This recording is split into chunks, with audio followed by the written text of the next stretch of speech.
My name is Madhavi, working at COE, Vardhanapet. In the previous class, I have explained you about the cardiac cycle, which is contraction and relaxation of the chambers of the heart.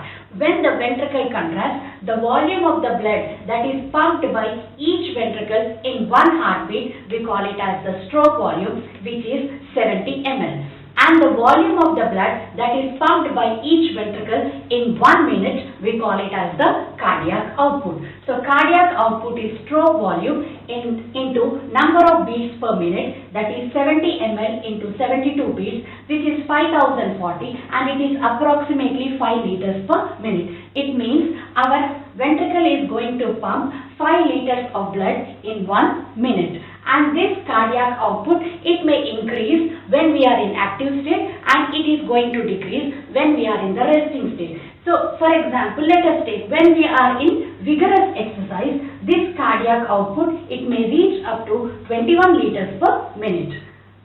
And our next topic is double circulation. So, in our heart, human heart, double circulation is seen.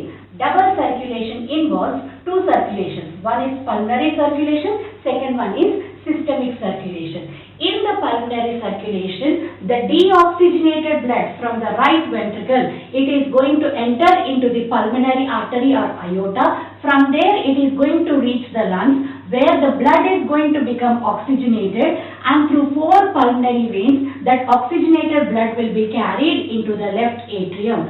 This circulation, you call it as the pulmonary circulation or the lesser circulation, where the deoxygenated blood is going to become the oxygenated blood. And the second circulation is the systemic circulation. In this circulation, the oxygenated blood from the left ventricle, it is going to travel through the systemic aorta and it is going to reach the body parts through the network of arteries, arterioles, capillaries, and it is going to reach the tissues and the body organs, where the oxygenated blood will be used and the blood is going to change into deoxygenated blood, which is going to be carried by the network of venules, veins and vena cava, and finally it is going to reach the right atrium. And this systemic circulation is called as the greater circulation. In this systemic circulation, the body parts are going to receive the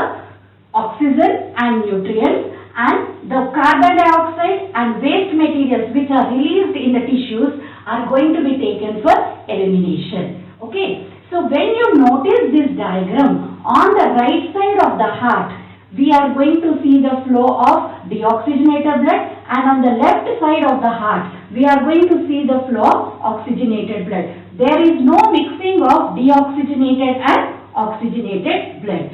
And for the oxygenated blood to travel once to the body parts, it should travel twice in the heart. Once as deoxygenated blood and second time as oxygenated blood. And hence, such a circulation, we call it as the double circulation. So, the working of the human heart involves 2 steps. One is cardiac cycle and second one is the double circulation. Okay. So, students, I will give you a simple question. If the stroke volume is 50 ml and the number of beats is 72, what is the cardiac output?